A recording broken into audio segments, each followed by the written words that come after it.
The soft click of the front door. The drag of suitcase wheels across the hardwood floor. The faint, shaky breath she tried to hide. I was sitting on the couch, laptop open, pretending to work, but I wasn't reading anything. My mind had been replaying the same questions for 3 days. Why did her phone stay off for 8 hours? Why did her messages feel distant, abrupt, cold? Why did her boss's name show up on our shared credit card bill at 1:47 a.m.? The moment I heard the suitcase, my chest tightened. She was home. Lena stepped into the living room with a smile that didn't match her eyes.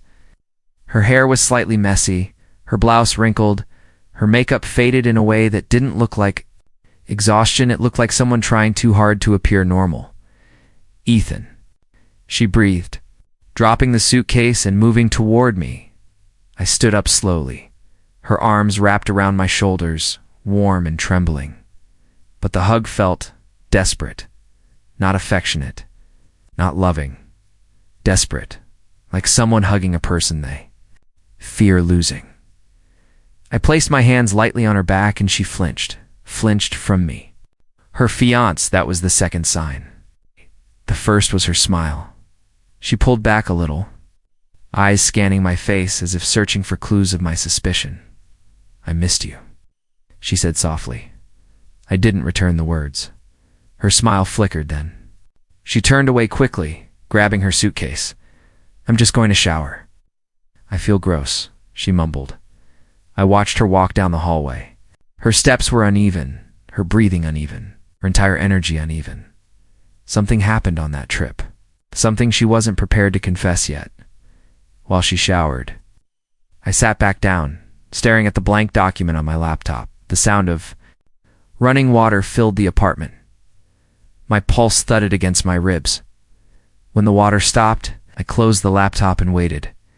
She walked out wearing an oversized t-shirt, damp hair sticking to her cheeks. She sat on the opposite end of the couch, pulling her knees to her chest. Her hands shook. "Ethan, can we talk?" "Here it comes."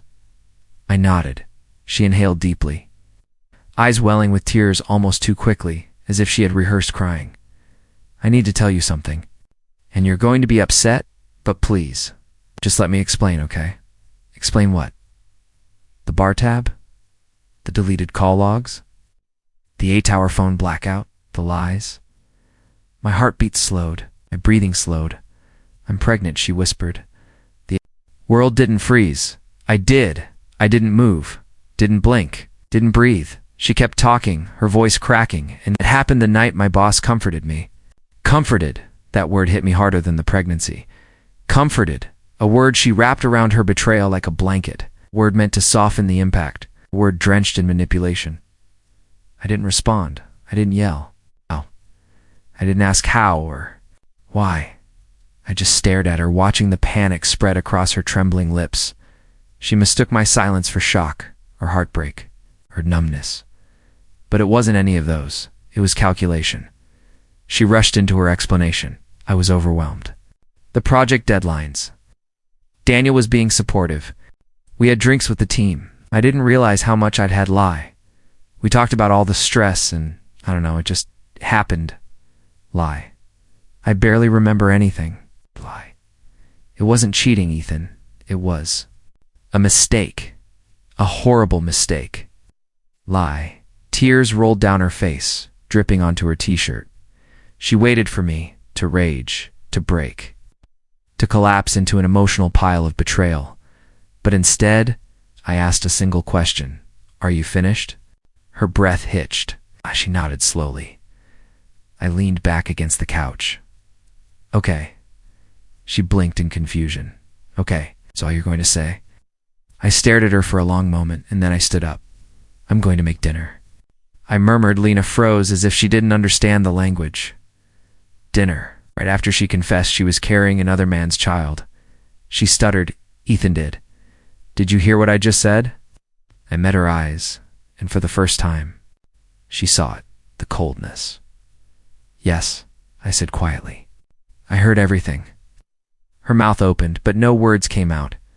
She wasn't prepared for this version of me. The version that didn't break. The version that didn't plead. The version that didn't crumble under betrayal. The version that was becoming dangerous. As I walked into the kitchen, I heard her sob softly into her hands. And in that moment, an unexpected clarity washed over me. She hadn't broken me. She had transformed me. Asterisk. People like to believe that betrayal begins with the moment someone cheats. It doesn't. It begins long before that, in the soft, almost invisible cracks. Choose not to notice. And with Lena, those cracks were so small, so delicate, so beautifully disguised in warmth, that I mistook them for charm back when we met. She felt like fresh air after a life spent indoors. We were at a friend's birthday dinner, some rooftop place with fairy lights strung across beams and a cold breeze sweeping through the city. I dropped my fork. It clattered embarrassingly loud, and when I bent to pick it up, our heads nearly collided.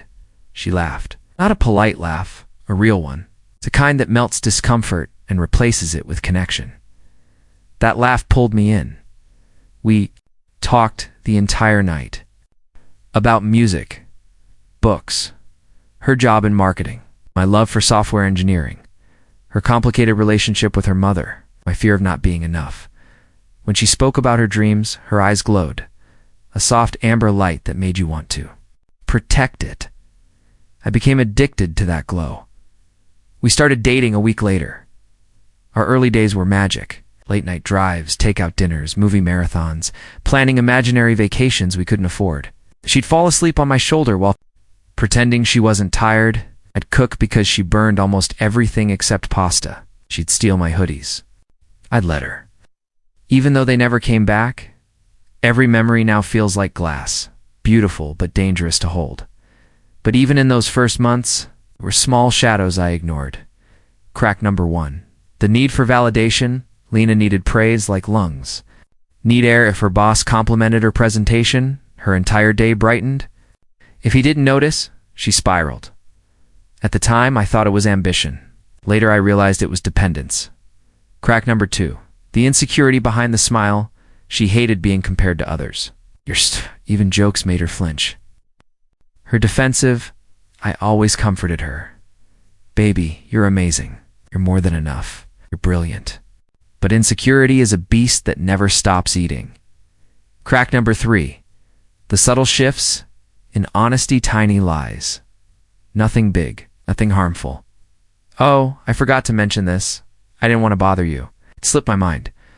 Each one so small that questioning them felt cruel. Love makes you blind to patterns, but now, looking back, I see it clearly. Lena didn't lie when the stakes were high. She lied when the stakes were low, which means lying came naturally to her, and people who lie easily lie deeply. Crack number 4. Her boss, Daniel Hayes, the first time she mentioned him, it sounded innocent. He's really smart. He sees potential in me. He thinks I can lead the new project someday. I was proud of her. Why wouldn't I be? But slowly, the mention of his name became more frequent. Subtle admiration crept into her tone, a softness that didn't belong there.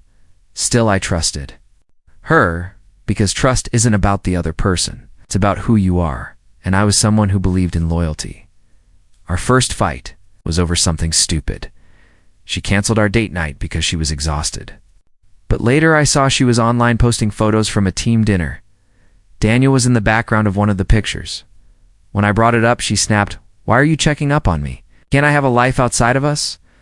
Her reaction felt disproportionate, but I apologized anyway, because that's what you do when you love someone. You take the blame even when it isn't yours. The financial connection months later, when we moved in together. Our credit card accounts synced for shared expenses.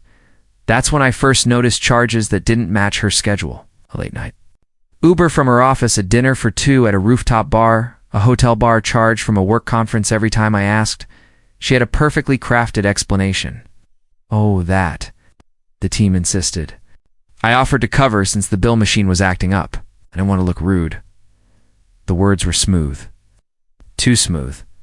But I let them slide because love is a blindfold. We willingly tie around our own eyes. The proposal after 2 years. Of dating, I proposed. I did it at the same rooftop where we first met. She cried, said yes. jumped into my arms. Her happiness felt real. Her kiss felt real. Her trembling hands felt real. But authenticity is not measured by tears. It is measured by choices. And the choices she made later would destroy every beautiful moment we built. The month before the betrayal, this is where the cracks became fractures. Lena became distant but affectionate. She'd hug me randomly, yet avoid talking. She'd compliment me, but avoid eye contact. She'd initiate cuddling, but never intimacy. She said she was tired, stressed, overworked. I believed her. But stress doesn't make you hide your phone. Stress doesn't make you overdress for the office. Stress doesn't make you wear new perfume on weekdays. Stress doesn't make you giggle at messages you hide instantly. Every suspicious behavior had a perfect excuse, as if she had rehearsed them, and maybe she had the work trip announcement one evening. She came home glowing with excitement and nerves, so Daniel chose me to attend a 3-day marketing conference in Seattle. Her pride radiated through the room. She waited for me to mirror her excitement. I forced a smile. That's great. You'll do amazing. Inside, something twisted. It wasn't jealousy. It wasn't insecurity. It was instinct, the kind animals feel before earthquakes. The silent sense that something terrible is coming. She packed early, bought new outfits, got her nails done, did her hair differently. All for a work trip. I kept telling myself I was overthinking, that I trusted her. That love required trust, and trust requires vulnerability. But vulnerability is exactly what betrayal feeds on. The final night before she left, we had dinner together. She was unusually affectionate, kissing me repeatedly, holding my hand, whispering I love you more than usual. It felt like a goodbye she couldn't explain.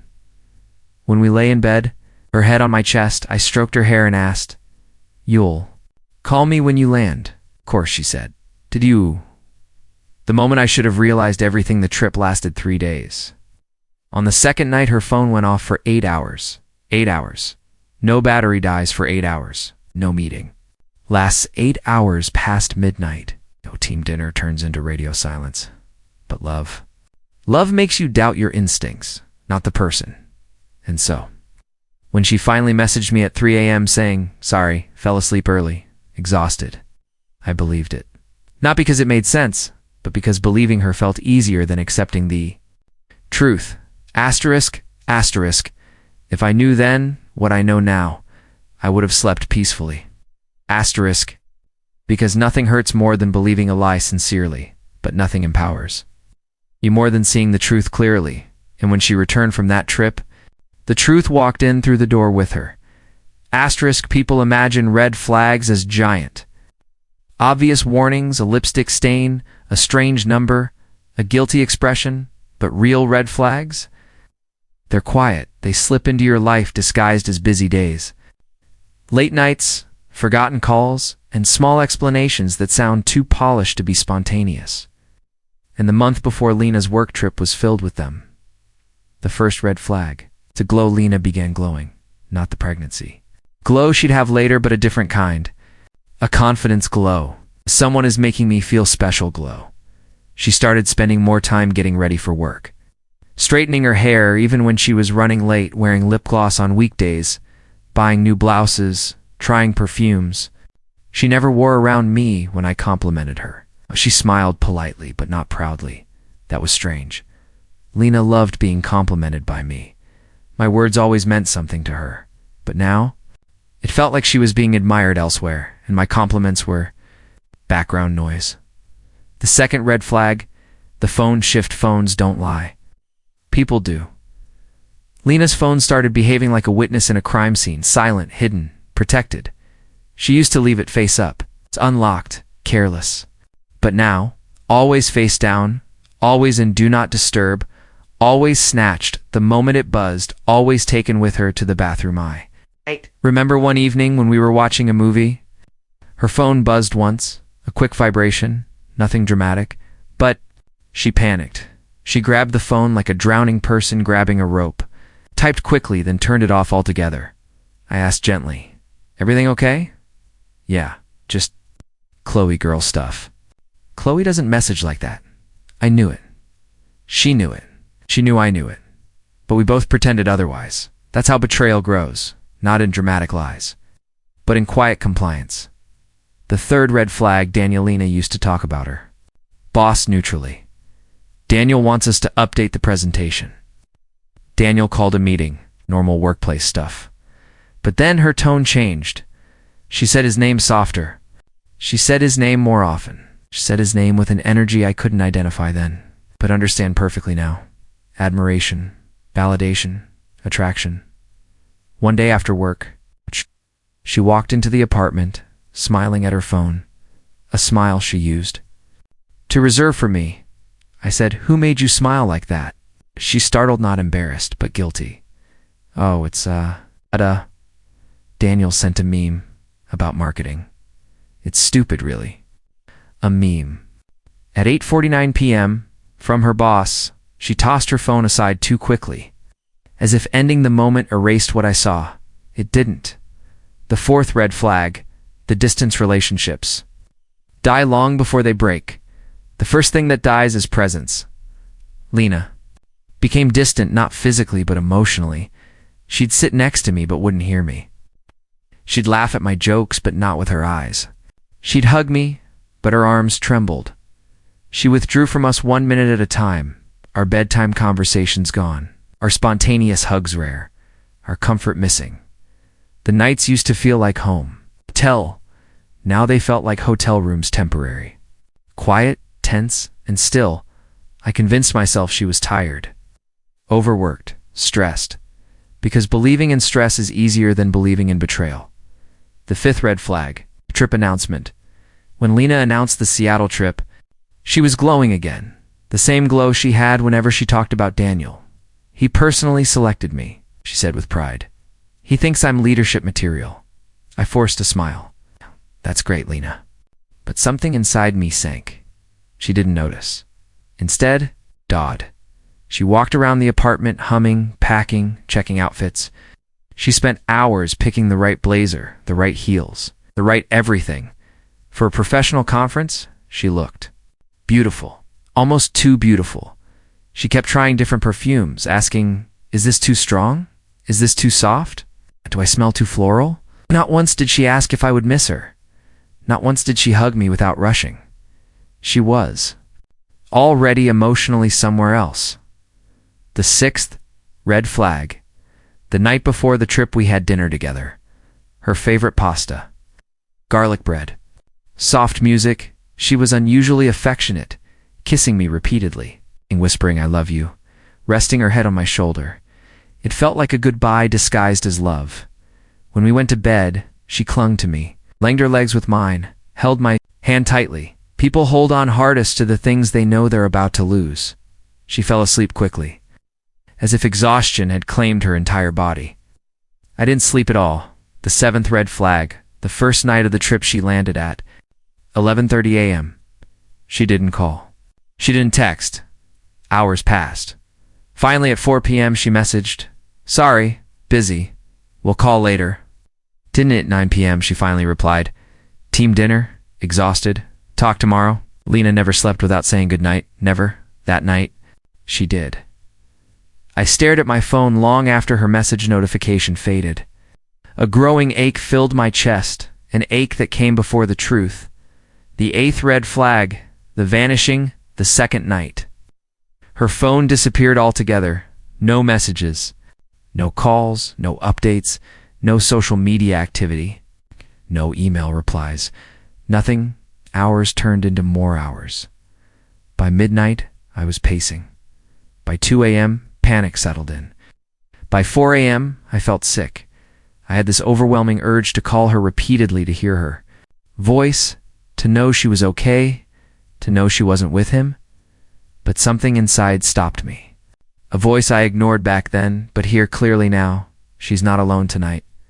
Finally, at 3:17 a.m., she messaged, Sorry. I fell asleep early. Super tired. Long day. No emoji. No warmth. No explanation. Just a lie typed out casually. At 3 a.m., I stared at the message until my vision blurred. She wasn't asleep. She wasn't tired. She was somewhere else. With someone else. The ninth red flag. The credit card receipt joint accounts are a blessing until they reveal the truth. On the third day of her trip, I saw the charge. 1:47 a.m. Blue Lantern Hotel Bar, $73.92. Drinks. 2 people. She didn't drink with coworkers. She didn't drink alone. She drank with him. Still, I tried to convince myself. Maybe it was the team. Maybe they were celebrating. Maybe I was overthinking. Love makes you negotiate with your own dignity. The 10th red flag. The voice in my gut, people say, intuition is irrational. It is in single quotes. Intuition is your heart picking up what your eyes refuse to see, and mine was screaming.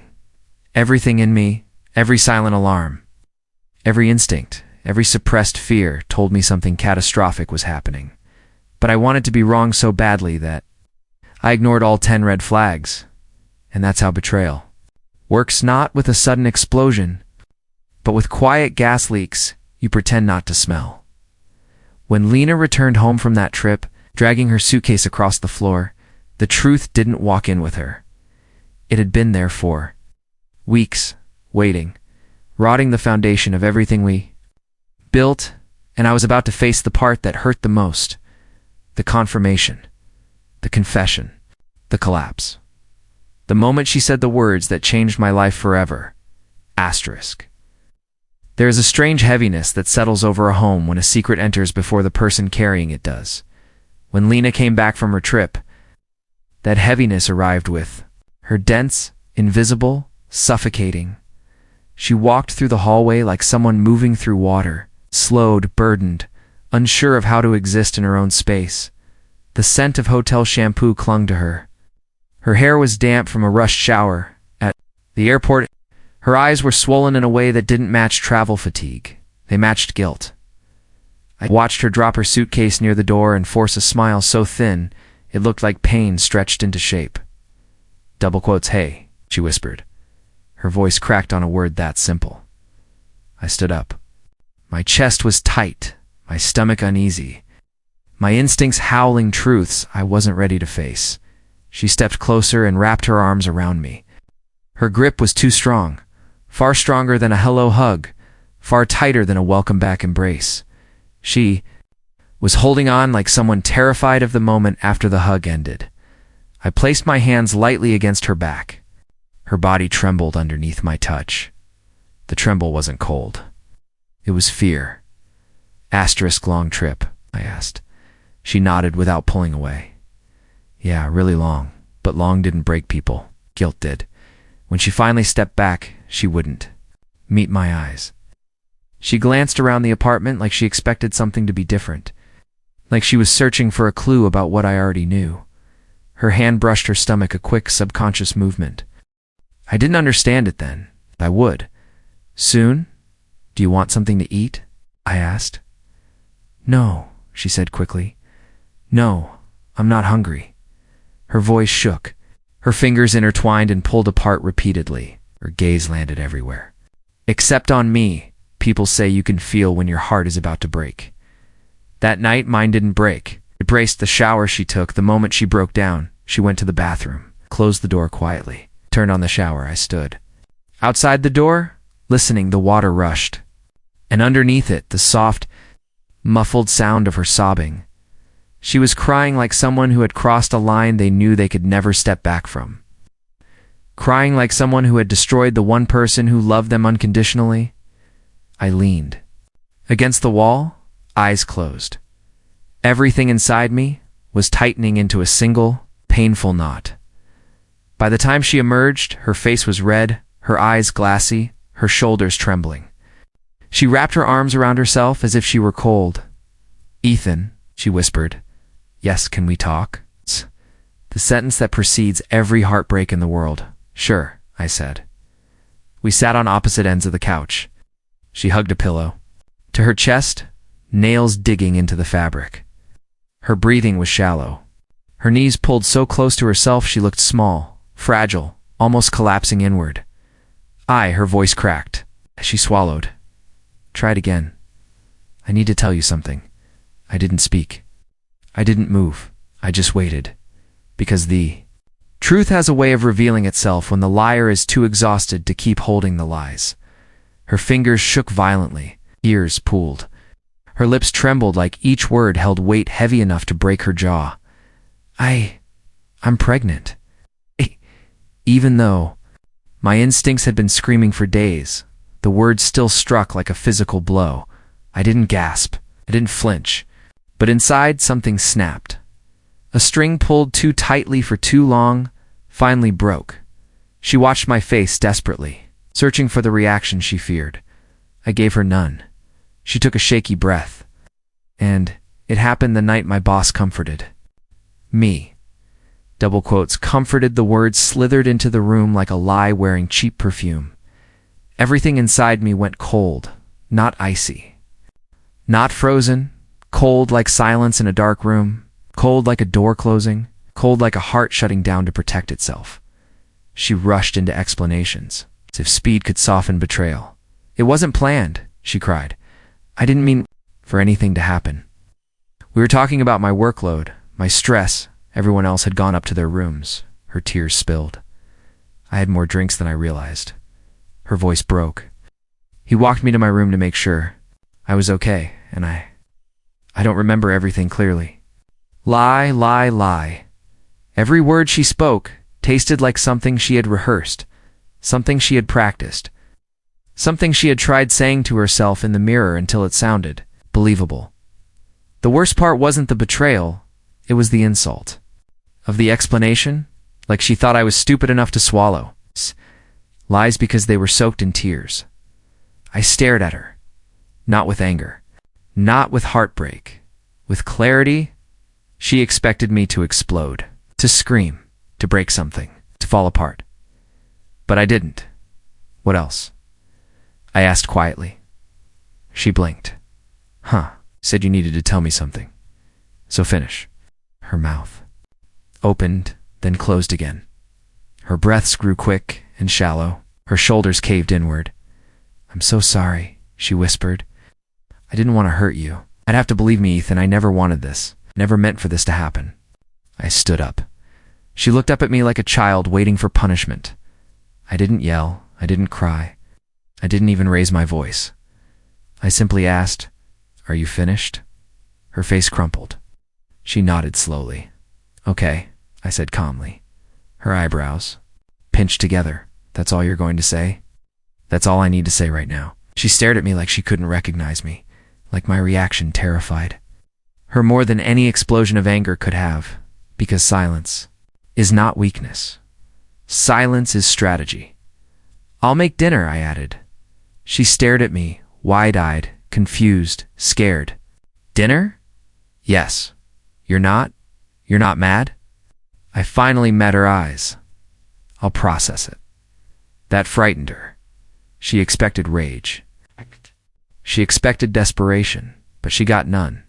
She got calculation as she watched me walk into the kitchen, trembling as if she were the victim. One truth settled into me fully. She didn't break me.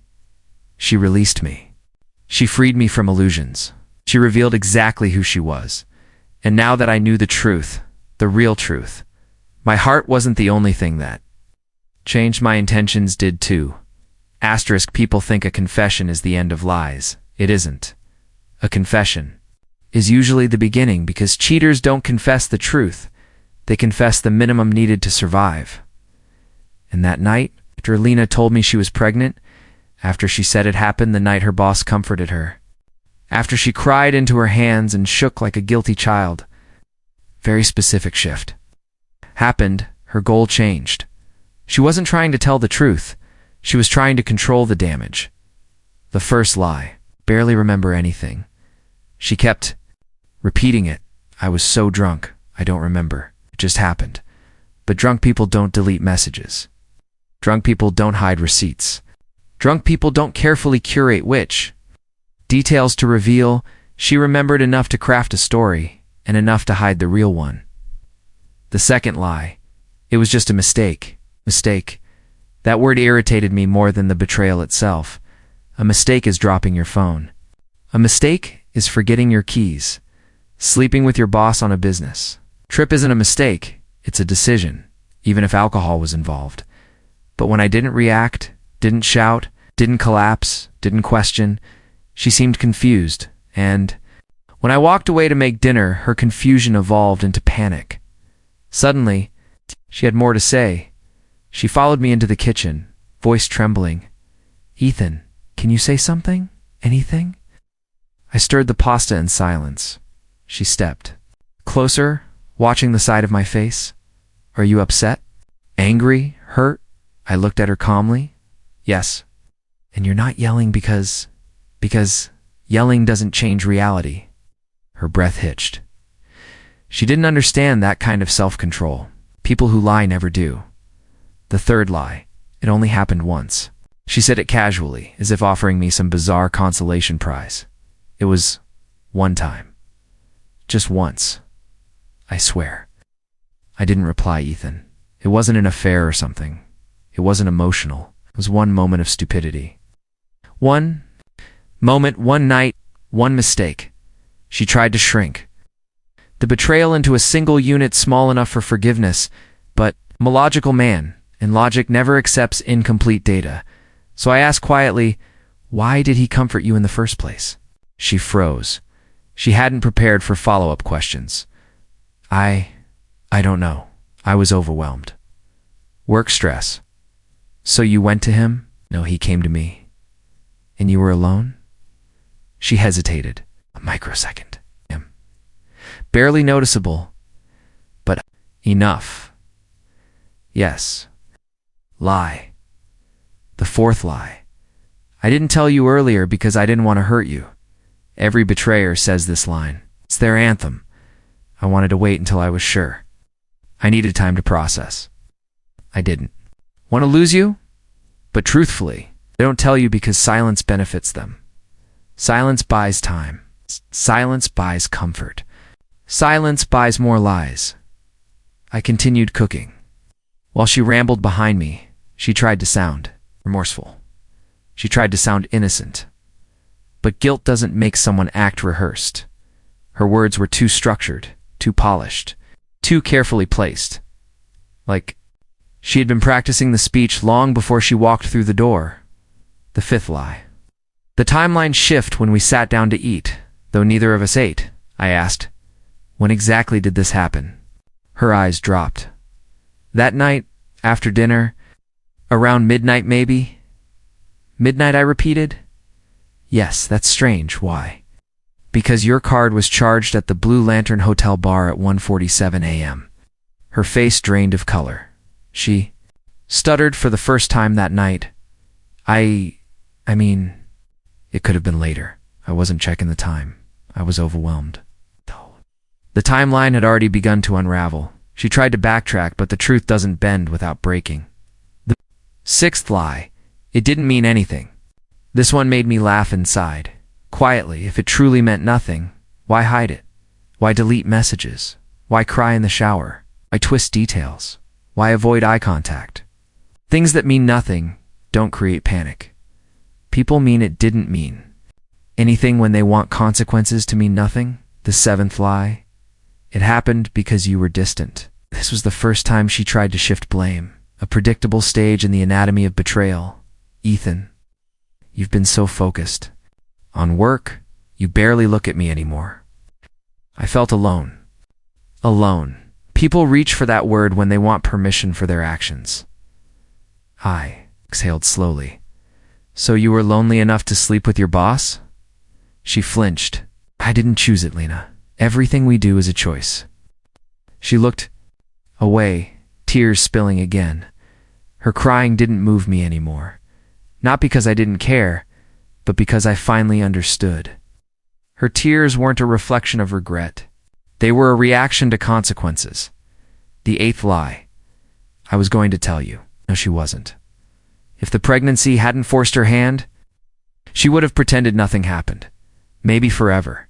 Maybe until we were married. Maybe until the child was born. Maybe until Daniel wanted more. But she would not have told me.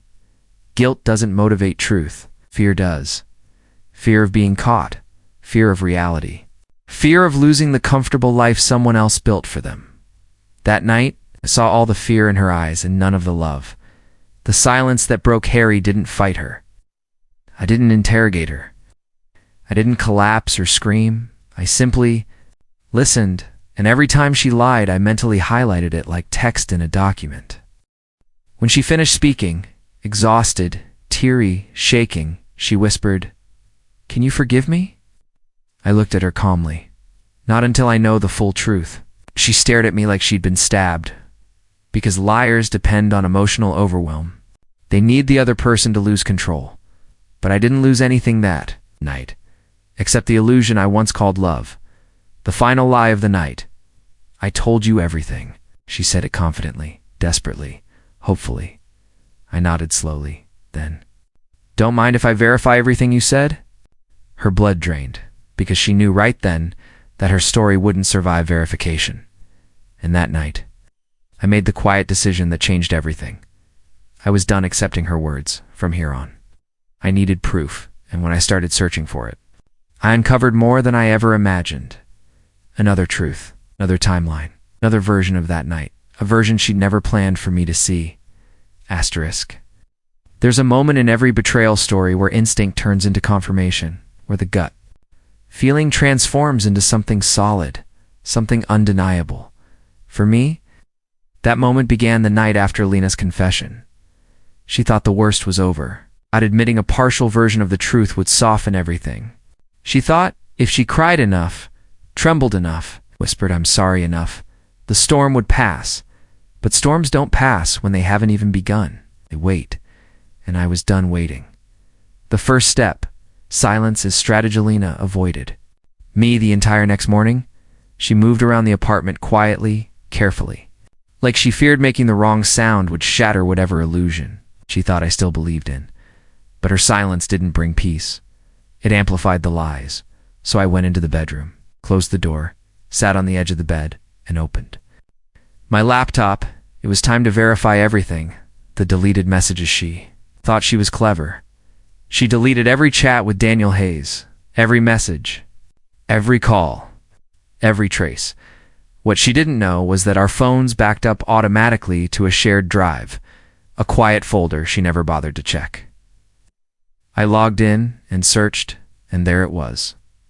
48 restored messages, dozens of texts spanning the last month, not 1 month of mistakes, 1 month of escalation. I opened the oldest thread.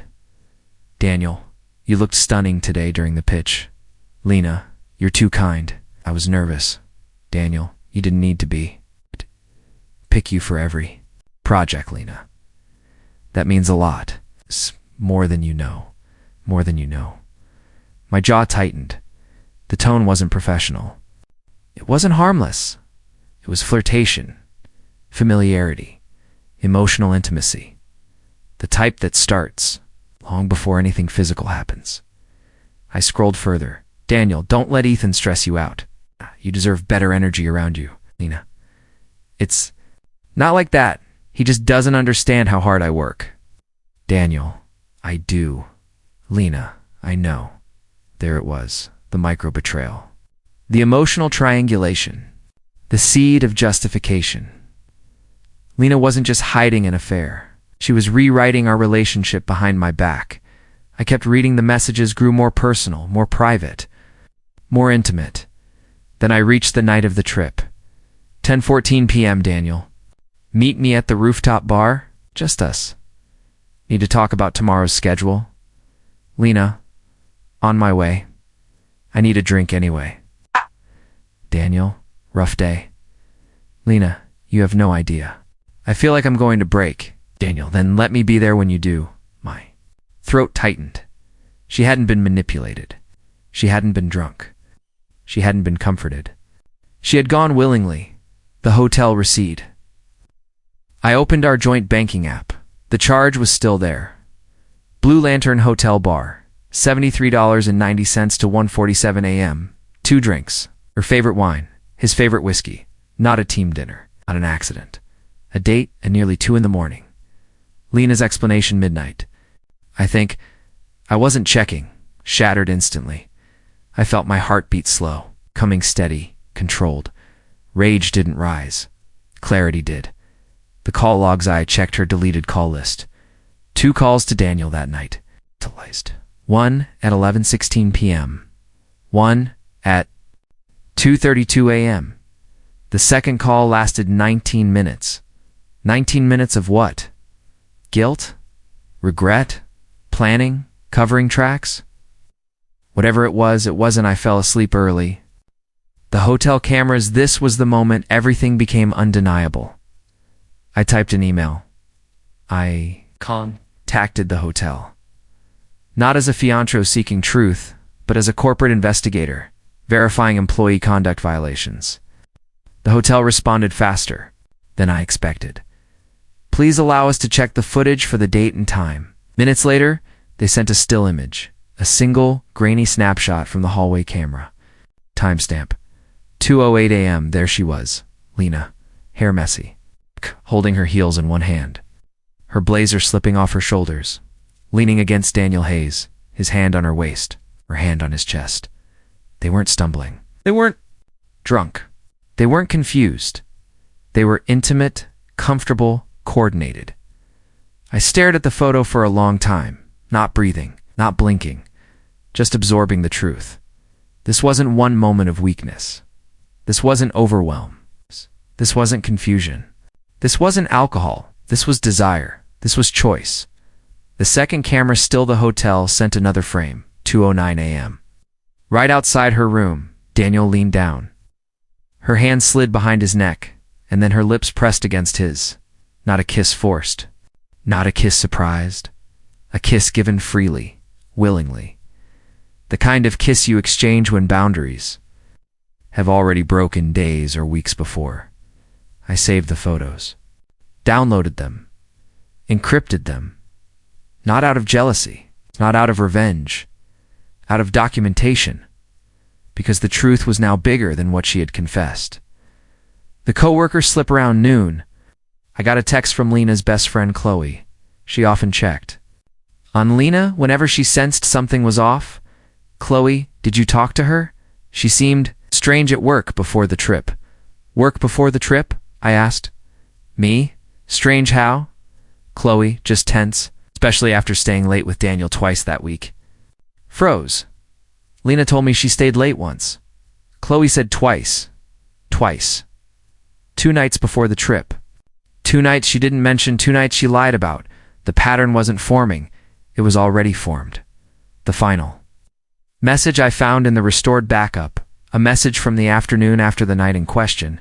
Daniel, about last night. We should talk. I don't regret anything, but we need to decide how to handle this. Lena, I don't regret it either. I'm just scared. Scared, not guilty. Scared not of the act, but of the act. But of the consequences. Not of hurting me, but of losing him, or losing what he offered, or losing whatever fantasy she had built in those moments. And in that moment I felt something inside me settle. A deep, cold, irreversible acceptance. She didn't cheat because she was lonely. She didn't cheat because she was drunk. She didn't cheat because she was overwhelmed. She cheated because she wanted to. And the pregnancy? That was just the aftermath of someone else's choice. A choice she never expected to face. The shift inside me. When I closed my laptop, nothing in the apartment had changed. But I had. All the softness I once held for her, all the warmth, the hope, the love flattened into something thin and sharp. Not hatred, not bitterness. Focus. She was no longer someone I wanted to save. She was someone I needed to understand, because only by understanding the depth of her betrayal could I decide the depth of my response. And make no mistake, there would be a response, but it would not be emotional. It would not be impulsive. It would not be loud. Revenge is never loud. It is calculated. It is cold. It is quiet. And as I stood there in the silent apartment, evidence glowing across my screen, I knew Lena had made one irreversible mistake. She thought I would break. Instead, I'd awakened. Asterisk.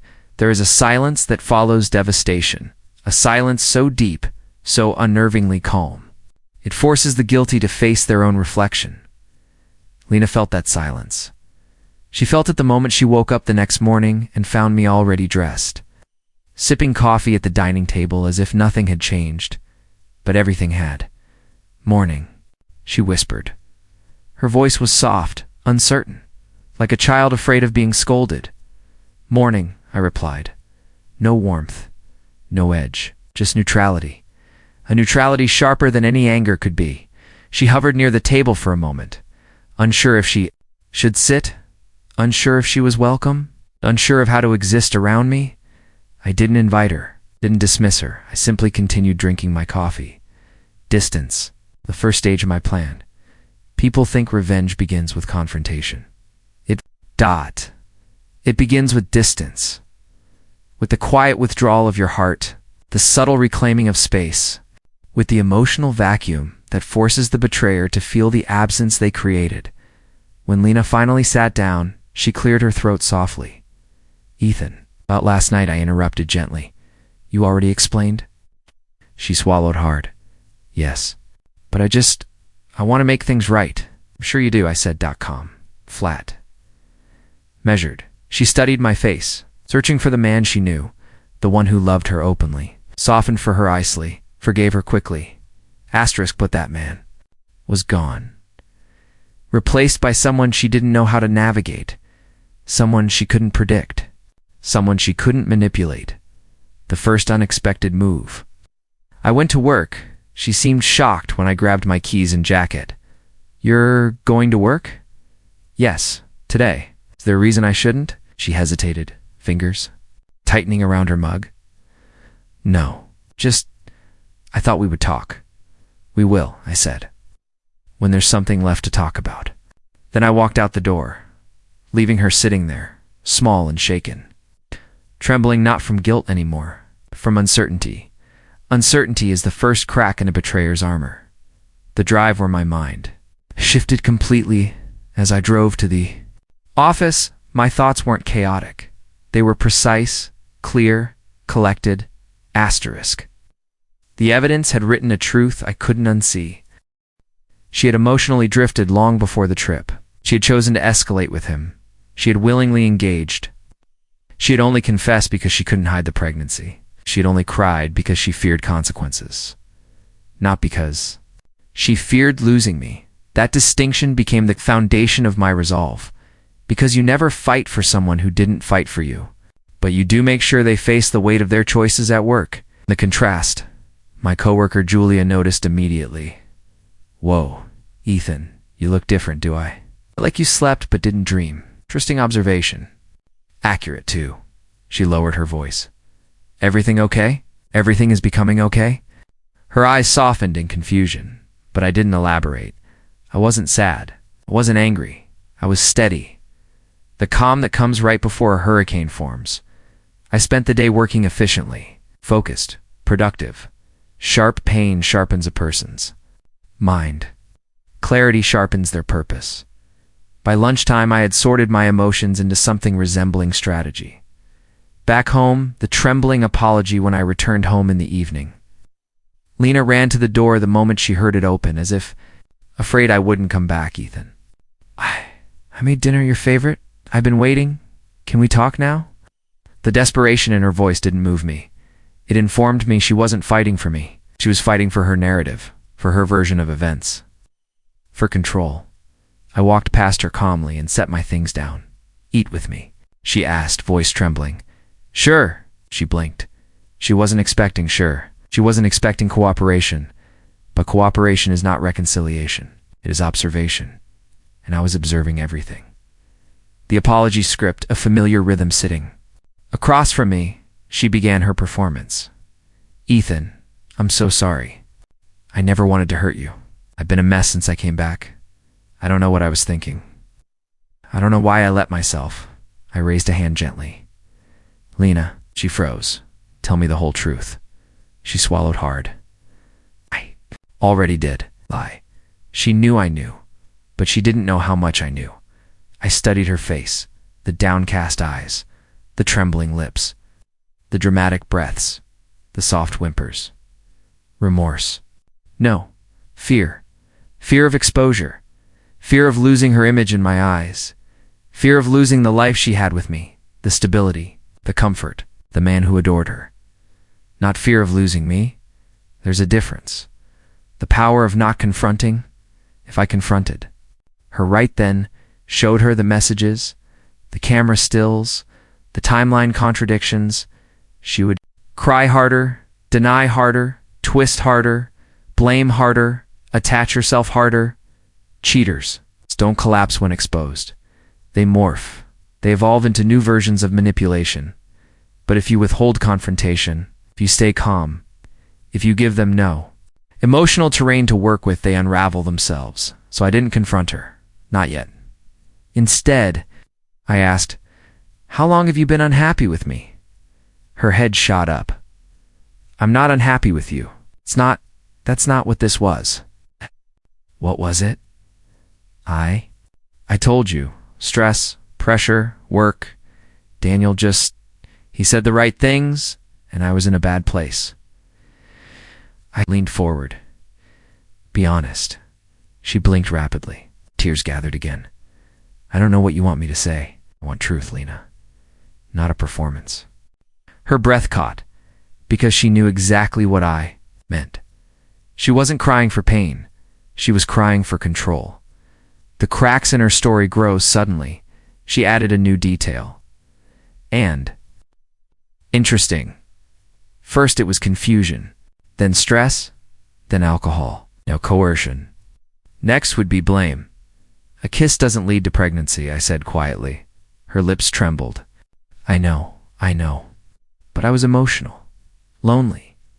You've been distant lately." There it was, the shift, the blame, the desperation to share, guilt, so she wouldn't drown alone. But I wasn't offering her a raft.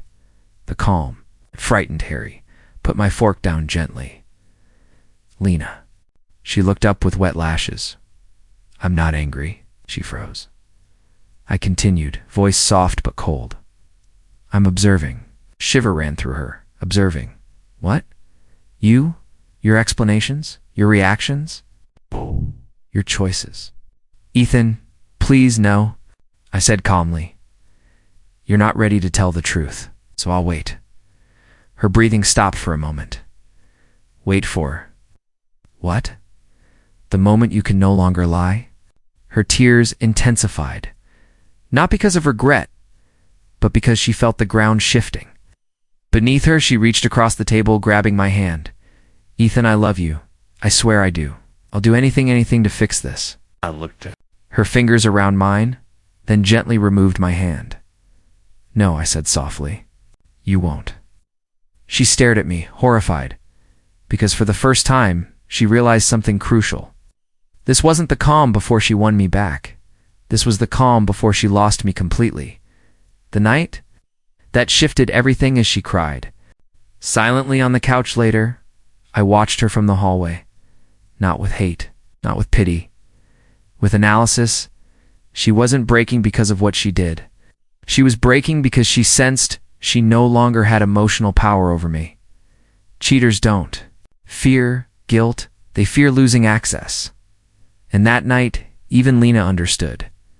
She had not just cheated, she had awakened the part of me she never wanted to meet. The part that was no longer hers. Asterisk revenge doesn't begin with anger, it begins with clarity. I didn't want to hurt Lena. I didn't want to destroy her. I didn't want to see her cry. Wanted one thing, for the truth to stand on its own legs, for her to face everything she tried to avoid. She had built a reality out of lies. My job now was simple.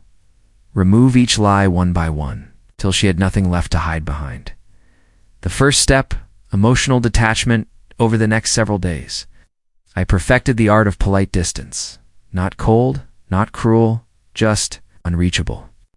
Wasn't the Ethan she once knew, the man who texted her every hour, kissed her forehead when she was tired, or held her hand while watching TV?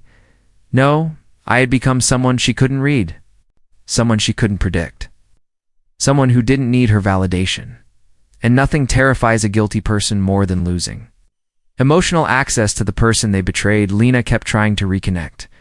Can I make you breakfast? No? Thank you. Asterisk. Want to watch something together? Not right now. Do you want to talk? When there's something new to say? Every polite refusal carved new cracks in her stability. I wasn't punishing her. I was preparing her. The second step, gathering every piece of evidence, I wasn't collecting proof to expose her publicly. I wasn't planning some dramatic confrontation. I was gathering truth so she could never rewrite history again. I already had stored messages, call logs, hotel receipts, camera stills, timeline contradictions, Chloe's accidental testimony. But I needed more. I wanted the whole story, not just pieces. The third step, quietly contacting HR, I used a different email, a different device.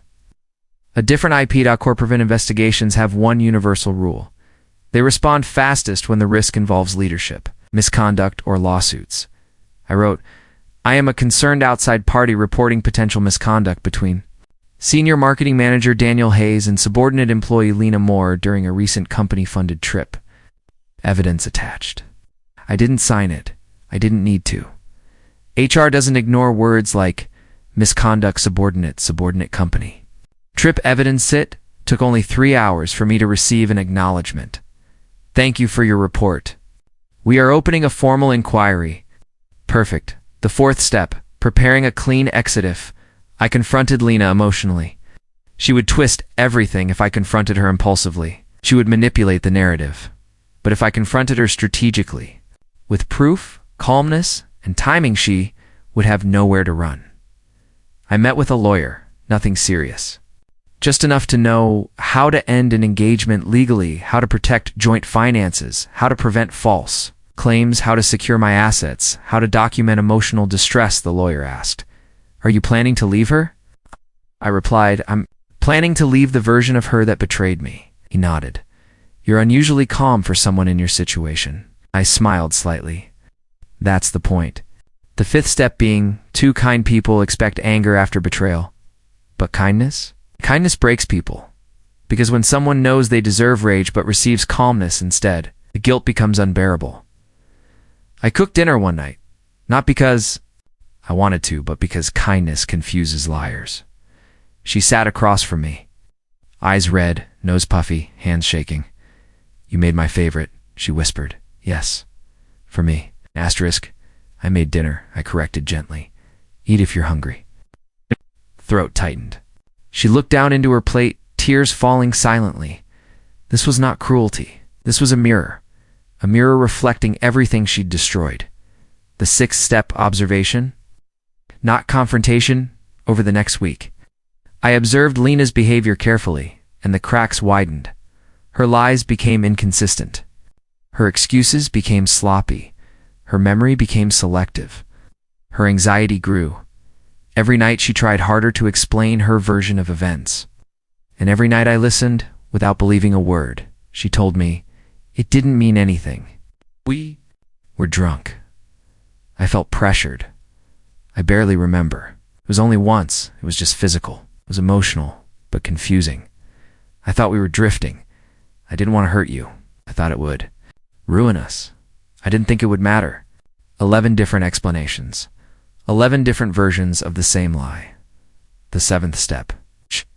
Using her own guilt against Harry didn't correct her. I didn't argue. I didn't reveal what I knew. I simply asked the same question every night. Are you sure that's everything? And every night, she hesitated. Her eyes flickered. Her breath caught. Her shoulders slumped. Asterisk, because she knew there was more. And she knew I knew. But she didn't know how much I knew. The eighth step, triggering the breaking point of a liar, is not when you expose them. It's when they realize. They already know, and you're giving them the chance to confess on their own. That internal war cracks them from the inside, and Lena was cracking. She hovered around me constantly. Do you hate me? No. Will you ever forgive me? Maybe. You still love me? I don't know. Her anxiety became suffocating. Her guilt became visible. She was spiraling, because my silence was louder than any argument. The ninth step, setting the stage the week after her confession. I came home to find Lena sitting on the couch, knees pulled to her chest, head buried in her arms.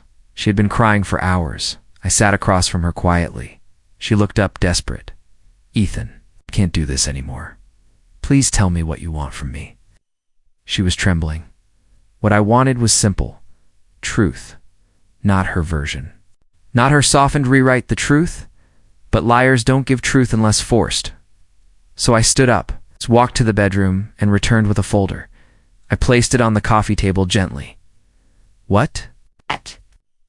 "What is that?" she whispered. "Everything," I said softly. "Everything you didn't tell me?" Her entire face drained. I wasn't angry. I wasn't emotionally. I was composed. And that scared her more than anything. She stared at the folder as if it contained her execution. "You've had this?" she whispered. "For days, you knew." "I knew," I said. "I want to know if you know." She shook her head violently. "Ethan, please don't. Please. I'm going to sit here," I said calmly. "And you're going to open that folder. And then you're going to tell me the truth. All of it. Lies, without excuses." Her breathing turned ragged. "This is your only chance," I added. "My only chance for what?" She whispered, "For me to believe that the person I loved still exists somewhere inside you." And with that, the storm began. Asterisk Lena stared at the folder like it was radioactive. Her fingers twitched. Her breathing grew shallow. Her knees curled tighter to her chest. She wasn't ready. That was the point. I sat calmly across from her, legs crossed, posture straight, every inch of me controlled and composed. "Open it," said softly. She shook her head violently. "Ethan, please." I can't open it," I repeated. Her lip trembled. Tears pooled at the corners of her eyes. She pressed shaking fingers to her mouth. "Why are you doing this?" she whispered. "You already know why."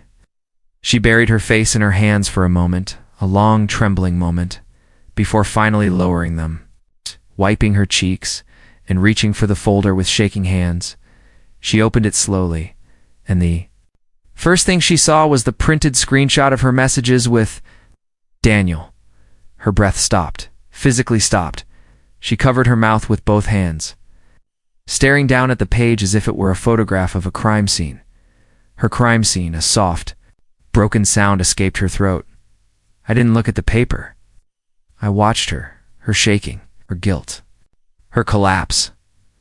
Lena's voice cracked on the first word. How did you?" "I recovered the deleted backups," I said simply.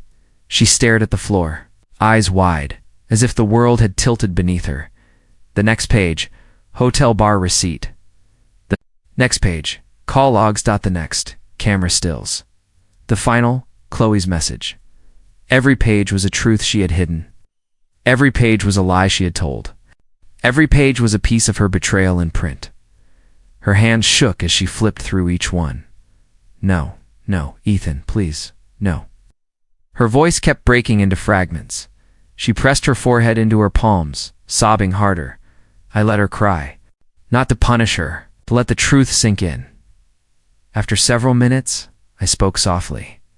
"Now tell me the truth." Her head snapped up. Her eyes were swollen, red, terrified. I don't know where to start where the lies began." She closed her eyes. Tears slipped down her cheek. "I didn't go to that rooftop bar. It's for work," she whispered. Of course she didn't. I waited. I went because he asked me to. I wanted to go. The breath left my chest, slowly, not in pain, in confirmation. "Why?" "Because?" Her voice cracked. He made me feel seen. There it was, the first real truth, not the scripted excuses. Not the alcohol story, not the stress cover, the attention, I asked. She nodded, crying. He kept telling me I was special, that I had potential, that I was wasted in my current role, that someone like me deserved better. You believed him? Yes, she whispered, not ashamed, not hesitant, just honest. Did you like him? I already knew the answer. Her silence was answer enough. I leaned forward. Did you want him? Her shoulders shook violently. Yes, she whispered, breaking. I wanted someone to make me feel worthy, and I didn't do that. she sobbed. Harder you did? But I stopped appreciating it. I got used to it. I took it for granted, but when he said things, it felt new, felt exciting. Exciting. A word that slices deeper than betrayal itself. I stayed quiet. She continued, guilt tightening around her throat. It didn't start on the trip, Ethan. Of course it didn't. She inhaled shakily. It started weeks before. I didn't. Blink. We stayed late working on the pitch.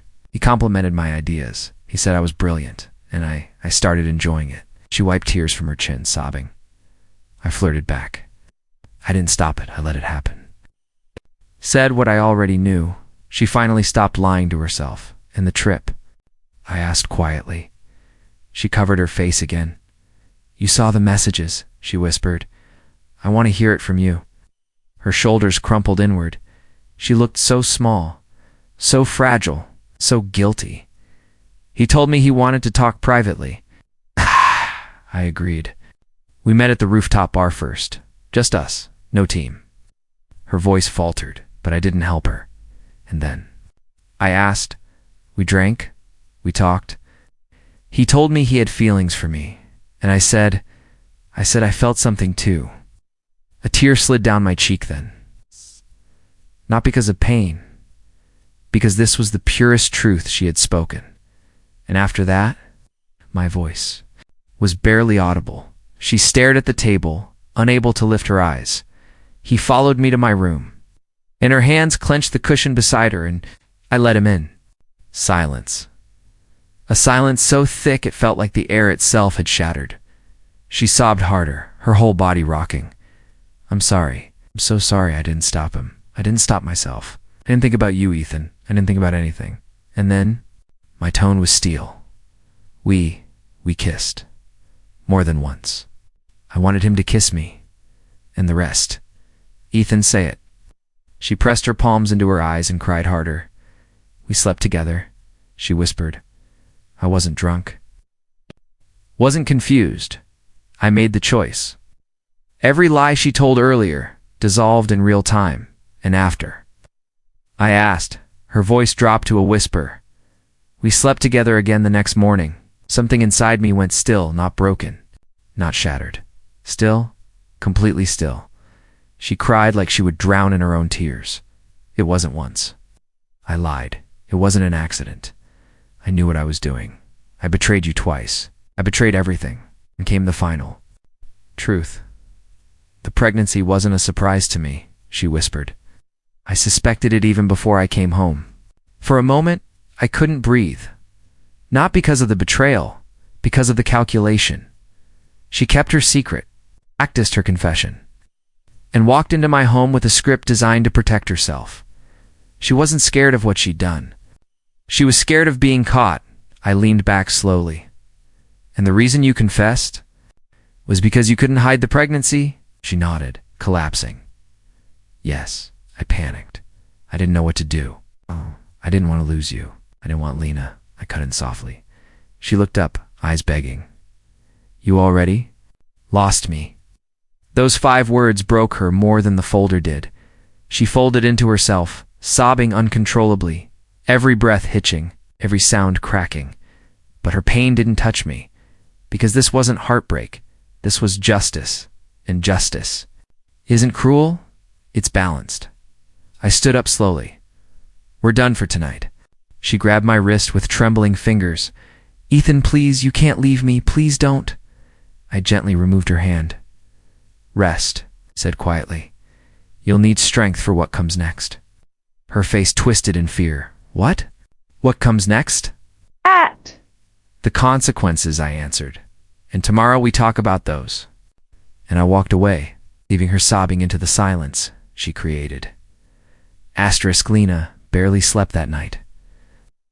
I heard her sobbing through the bedroom door long after I left her alone on the couch. Her crying wasn't soft or silent anymore, it was raw. Uncontrolled, animal-like. Guilt isn't loud. Fear is, and by the time the sun rose, fear was the only language she could speak. When I came out of the bedroom at dawn, she was sitting on the floor with the folder still open. Papers scattered around her like the ruins of a home after a hurricane. Her hair was a mess. Her her face blotchy and swollen, her eyes empty in a way that told me she had cried herself into numbness. She looked up slowly. "Ethan, please. We talked before you go to work?" I took a slow sip of coffee. "I'm not going to work," I said calmly. Her breath hitched. Asterisk, are we going to talk now? "Yes," I said, "but not about us." Flicker of dread crossed her face. "About Daniel," she whispered. "About consequences," I corrected. Her lips parted, but no words came out. For the first time, she understood that the fallout wasn't behind her, it was ahead. The first shock, HR calls her a gnat, exactly 9:14 a.m.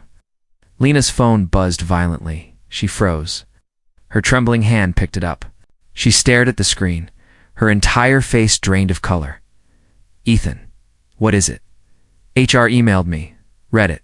Her voice cracked as she read. "Lena, we need you to come in immediately regarding a formal investigation involving conduct. During the Seattle trip, this is urgent." Her breath caught in her throat. Why now? Why today?" Her eyes widened. "Did you?" "I didn't lie," I said calmly. "But I also didn't protect your lie." She covered her mouth. "Ethan, oh my God, they're going to fire me." "Depends on your truth," I replied, "and their ethics." Her hands shook uncontrollably. "But what am I supposed to say? What do I do?" "Tell the truth," I said. She stared at me like truth was poison. I can't." "Already did," I said softly. "To me, but if I tell HR, Daniel will fire me. He'll destroy my reputation." "He'll."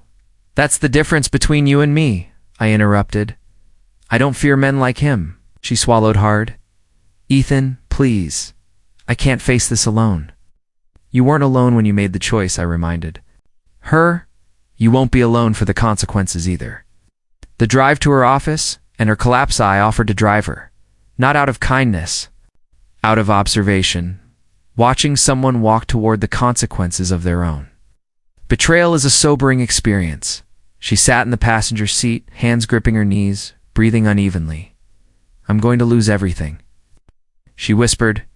"No," I corrected. "You're losing what wasn't yours to keep," she cried softly. We pulled into the parking lot. Lena looked at the building as if it were a courthouse. "I can't go in," she whispered. I can't do this. You can." I said, "I'm scared." "I know. Will you wait for me?" "No." She stared at me, broken. "Why not?" "It's because this part doesn't involve me. This is between you, your choices, and your workplace." She wiped her nose with a trembling hand. I understand." Why, I understand." She stepped out of the car like someone walking toward a firing squad. I watched her disappear into the building. Then I parked. 2 blocks away, close enough to return quickly, far enough not to be seen. Inside the HR office, the battle begins. Lena told me what happened later. HR had 2 people present. Victoria Hale, the HR manager, Jordan Matthews, her supervisors. Supervisor? They were prepared. Her file was open. Her messaging logs were printed. Security camera timestamps were highlighted. They weren't guessing. They were confirming. "Lena," Victoria began, "we received an anonymous report of misconduct involving you and Daniel Hayes during a company-funded trip. Do you understand the seriousness of this?" Lena nodded, barely breathing. "Did something happen between you and Daniel in Seattle?" Lena tried to speak, but only a broken whisper came out. "Yes." Victoria leaned forward. "What happened?" Lena burst into tears. She confessed everything. Not the softened version, not the rehearsed script. The truth, the emotional affair, the flirting, the late-night meetings, the rooftop bar, the kiss, the hotel room. Both nights, the pregnancy. Everything. When she finished, she said the room fell silent. Victoria finally spoke. "Thank you for your honesty." Then she asked, "Did Daniel initiate this relationship? Or was this mutual?" Lena whispered, "Mutual." That single word destroyed Daniel. Daniel's downfall begins while Lena was in HR. Daniel was called upstairs. He went in confident. He came out pale. Rumors spread fast. Coworkers peered over cubicle walls, whispered behind coffee mugs. Watched as Daniel shut himself in his office and locked the door. Half an hour later, security arrived. They escorted him out. His badge was deactivated, his laptop confiscated, his access revoked. He didn't even look. In Lena's direction, he didn't defend her, didn't speak to her, didn't acknowledge her. Cowardice masquerading as leadership. The aftermath. HR's decision when Lena returned to the conference room. Victoria's tone shifted. Lena, you violated workplace relationship policy. However, given the power dynamics and the emotional manipulation involved, your employment will be suspended pending a final review. Suspended, not fired. Not yet. Lena told me she cried through the entire meeting, not because she was innocent, because she was cornered. She turned to the car. A different person. I watched her walk toward me slowly, eyes hollow, shoulders slumped. She opened the car door and collapsed into the seat. Her voice was barely audible. They suspended me. They're reviewing my case. And Daniel, he's gone. He didn't even look at me. I ruined everything. Started the car, drove quietly. Let her cry. Let her feel. Let justice breathe. Only. When she calmed a little did I speak. This isn't punishment, Lena. She looked at me with swollen eyes. This is consequence. The difference between the two is who delivers it. She blinked, confused. I continued. Punishment is when someone hurts you because they want to. Consequence is when the world hurts you because of what you did. She closed her eyes, shaking. I'm sorry, she whispered. I know, and I'll keep trying to make it right. I didn't respond, because making it right wasn't possible anymore. The ship had already sunk. All that remained was deciding whether she would swim or drown. Asterisk. The silence on the drive home was different from every silence we had shared before. It wasn't tense. It wasn't angry. It wasn't full of questions. It was final. A silence so heavy, so complete, that even the air felt afraid to move. When I parked in front of the apartment, Lena didn't get out immediately. She sat there staring at her hands, as if they belonged to someone else, someone who had ruined her life for a moment of validation. Ethan, she whispered, please don't leave me alone today. I'm not leaving, I said quietly. I'm just going inside. She closed her eyes, relieved that I hadn't walked away entirely, but she didn't understand yet. I wasn't staying because I loved her. I was staying because I needed to finish the truth. We entered the apartment. She walked slowly, like her legs couldn't support her shame. I set my keys on the counter, just stood a few feet behind me, hands twisting together anxiously. Can we talk now? She asked. Yes, I said, but not the way you're expecting. Swallowed hard. What? What does that mean? It means you're done telling me your version, I said. It's my turn now. Her breath caught. I walked past her and sat on the couch. She hesitated before sitting across from me, folding her legs beneath her like a child seeking comfort. She looked terrified. Good, not because I wanted her to suffer, but because only fear makes a liar tell the entire truth. Step 1, reconstructing. The timeline, tell me again, I said, voice steady. When did it start? Her eyes filled with tears. Ethan, I already, not the emotional parts, I said, not the apologies, just the timeline. She wiped her face. I think it started a few weeks before the trip. You think? Her shoulders slumped. It started with messages. Compliments, him telling me I was exceptional, that he saw something in me no one else did, and you responded. Her voice broke. Yes. What did you tell him? That I felt seen by him, that he understood me, that I felt valued. Valued. A cheap word when borrowed from someone else's validation. And the flirting, I asked quietly. She nodded, sobbing. It wasn't all him. I gave back. I encouraged it, and the late nights. I lied, she whispered. It wasn't work only. We stayed to talk. Alone. Her confession felt like watching her peel off her own skin, each truth exposing a deeper wound. But this wasn't my wound. It was hers. Step 2, naming the betrayal and the trip. I continued. She squeezed her eyes shut. The rooftop. Bar first night. We were talking. He told me he had feelings. I told him I felt something too. I swallowed hard. Unfaithfulness rarely begins in a bed. It begins in a confession, and then... I asked. Her lips trembled. We kissed. A lot. I didn't stop him. I kissed him back. In the room. I asked. She sobbed harder. I let him in. I wanted to feel wanted. And we slept together. Twice. She looked at me with shattered eyes. Ethan, I'm sorry. I wish I could take it back. I wish I'd never let it go that far. I wish I didn't. Ruin us. I leaned back, hands folded. Do you regret what you did, or do you regret losing me?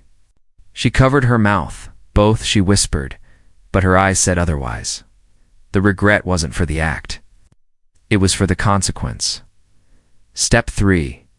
The pregnancy, truth, and the pregnancy. She wiped her face roughly, shaking her head. I suspected it the morning after the trip.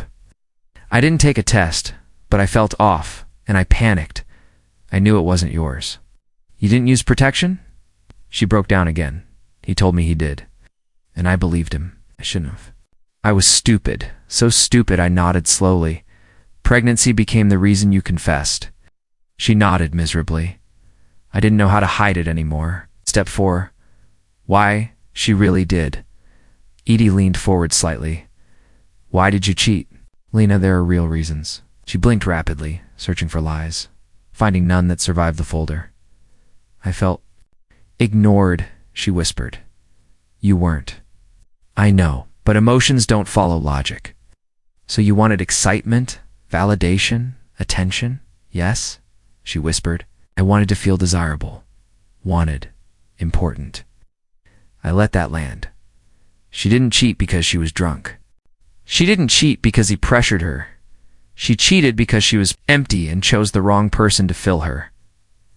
Step 5. The realization. She looked at me desperately, Ethan. Can we fix this? Can we please fix this? I will do anything. Therapy. Honesty. Cut contact. Leave my job. Whatever you want, please. I don't want to lose what we had. I watched her quietly. You already lost it. Her lips parted in a silent cry. I didn't lose you yet, she whispered. I know I didn't. You're still here. You're still talking. You're still giving me a chance, right? I closed my eyes for a moment. This was the breaking point, not hers, mine. When I opened my eyes, my voice was calm. Soft, steady. You're right, Lena. I am here. I am talking. I am listening. She sobbed with relief. So we can fix us? She whispered. No, I said. That single word froze her completely. The decision, we can't fix us, I continued, because the person I loved doesn't exist anymore. Her face twisted in shock. Ethan, you killed him, I said quietly. Not with betrayal, but with the lies afterward, the manipulation, the rewriting of the truth, the way you kept choosing yourself at the cost of my dignity. Tears streamed down her cheeks. I know I hurt you. You didn't hurt me, I interrupted. Pain is temporary. You erased something that doesn't come back. She stared at me, trembling. What? What did I erase? My trust. The silence that followed was absolute, heavy, final, unavoidable. I looked her in the eyes. We're ending the engagement. She gasped, a sound like air leaving her soul. No, no, Ethan. Please, please don't. Please, she reached for me. I stepped back. She collapsed to the floor, crying so violently her breath couldn't keep up. Ethan, please, she begged, voice breaking into pieces. I will be better. I will change. I will fight for you. Just don't leave me. Please don't leave me alone. I crouched down slightly. You already left me, I whispered. You walked away long. Before I ever did, she sobbed. Her tears pooled on the hardwood floor.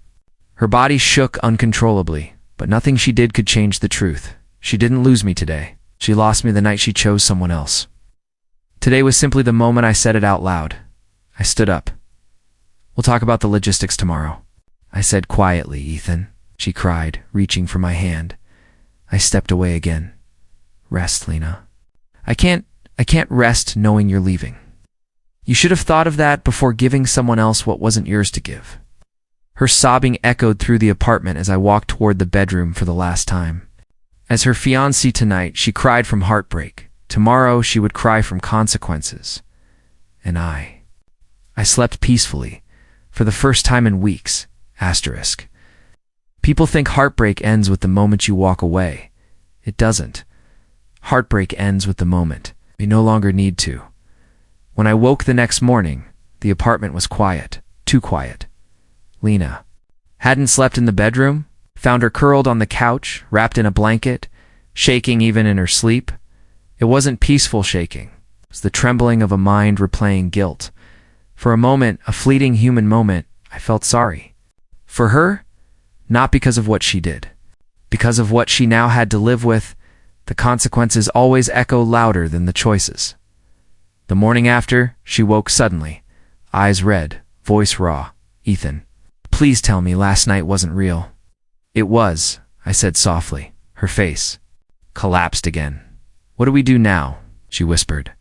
We separate. Ah! Her sob hit the room like a physical shock. Please. Please don't do this. We can fix it. I'll do anything. I didn't raise my voice. I didn't harden my tone. I simply spoke truth.